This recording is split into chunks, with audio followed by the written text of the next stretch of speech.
ఈ రెండు కూడా అయితే వారం రోజులను 2 రోజులలో ఒకటి అయింది, వారం రోజులలో ఒకటి. ఈ ఆదిత్యాల బేస్మెంట్ దగ్గర ఓకే వాడితే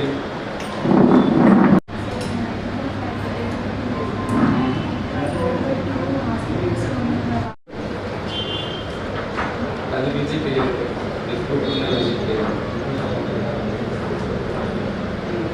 ఇంద్రముఖాన్ని పట్టుకొని ఆడికి వెళ్ళాలి.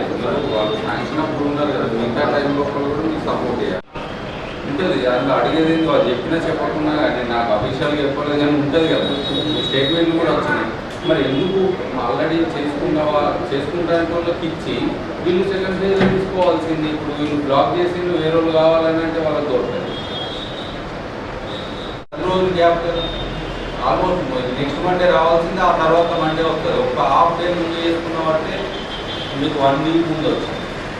సో మీరు సిస్టమ్ని అర్థం చేసుకోవాలి. ఇది నేను ఎందుకు చేస్తున్నాను అంటే వాళ్ళకి 1 వీక్ ముందు పైసలు వచ్చినాయి అనుకోండి, వాళ్ళు ముందు మొదలు పెట్టారు కదా, నెక్స్ట్ వాట్ మనకే ప్రోగ్రెస్ వస్తుంది అని అది చేయాలి.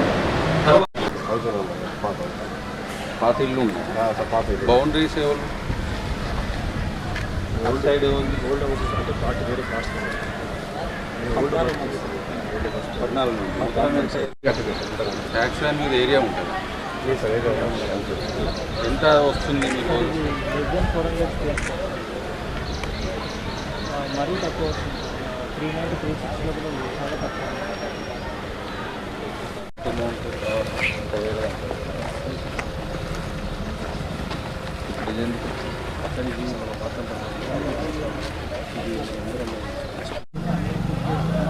వాళ్ళు కూడా స్లాబ్ అయినాక వాళ్ళు కాదు, ప్లింత్ ప్రింట్స్ వేయాలి మనకి.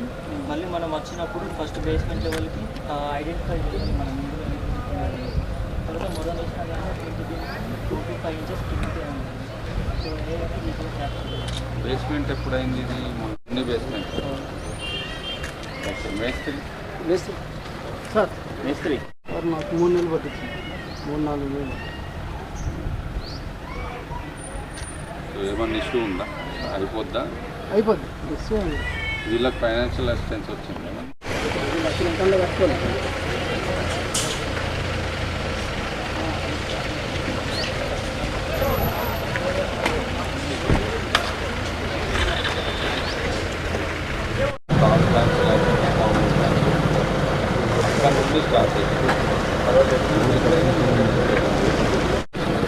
సరే ఉందండి, పెట్టింది మంచిది. కానీ మీరు బయట ఉన్నప్పుడు సూటబుల్ ప్లాన్స్ పెట్టుండాలి. తర్వాత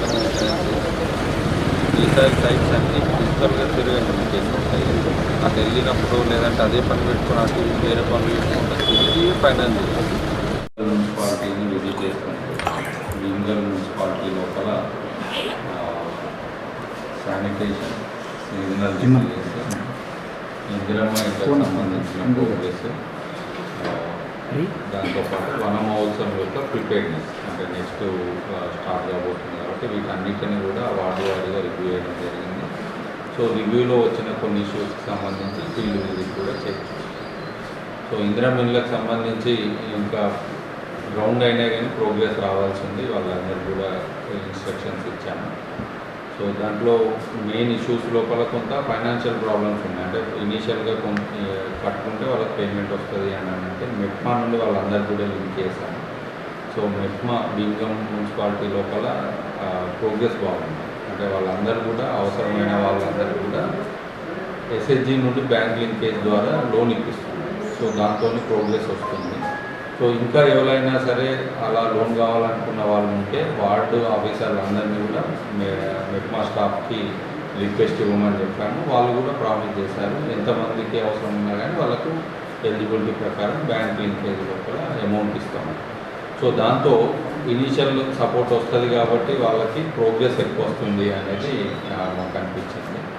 తర్వాత ఇంకా కొన్ని కొత్త అప్లికేషన్స్ వచ్చినాయి అన్నారు. ఆ కొత్త అప్లికేషన్స్ కూడా మేము మళ్ళీ ఇప్పటి వరకు ఉన్న వాటిలాగానే అప్లికేషన్ ఎంట్రీ చేసి వెరిఫికేషన్ చేసి ఎలిజిబుల్ అయితే వాటికి కూడా మేము శాంక్షన్ ఇస్తాం. సో మనకి ఇంకా ఈ కాన్స్టిట్యుయెన్సీ లోపల కొంత గ్యాప్ ఉంది కాబట్టి ఫర్దర్గా ఎలిజిబుల్ వచ్చిన వాళ్ళకు కూడా ఇచ్చే అవకాశం ఉంది. యాక్టివిటీస్ ప్లాన్స్ అవైలబిలిటీ ఉన్నాయి, కావాల్సినవి ఉన్నాయి. సైట్స్ ఐడెంటిఫై చేయమని చెప్పాము. మనం ప్రోగ్రామ్ స్టార్ట్ అయ్యే కంటే ముందే పిట్టింగ్ యాక్టివిటీ కంప్లీట్ చేసుకుంటే మనకు ఇనీషియల్ స్టేజ్లోనే ప్లాంటేషన్ కంప్లీట్ చేయొచ్చు. సో దట్ మనకు వర్షం అంతా ఉపయోగపడి సర్వైవల్ పెరుగుతుంది అనేది మనం చెప్పడం జరిగింది.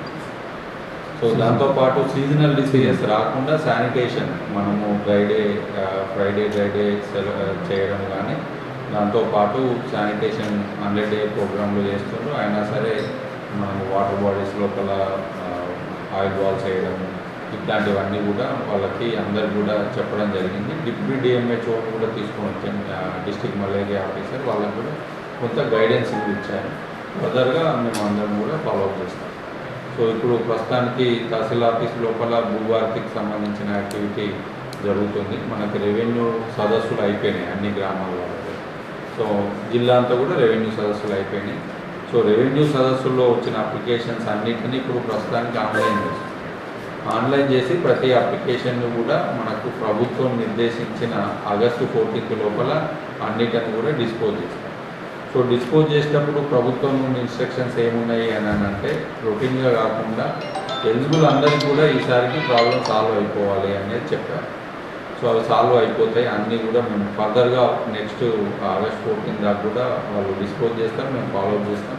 కొన్ని అప్లికేషన్లు ఆర్డీఓకి, కొన్ని కలెక్టర్ కూడా వస్తాయి, వాటిని కూడా మేము ఇన్ టైం డిస్పోజ్ చేస్తాం. సో సాదా బైనామా ఒకటి మనకి గవర్నమెంట్ ఆల్రెడీ భూభారతిలో ప్రొవిజన్ ఇచ్చి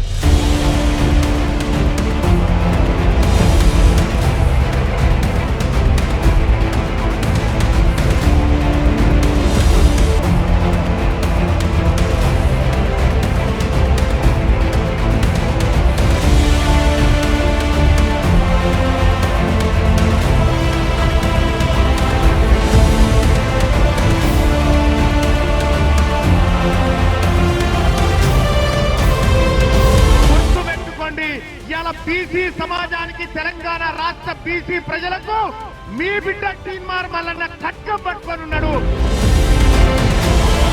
నిన్నటి దాకా ఒక లెక్క, ఇయాల్టి నుంచి ఇంకొక లెక్క.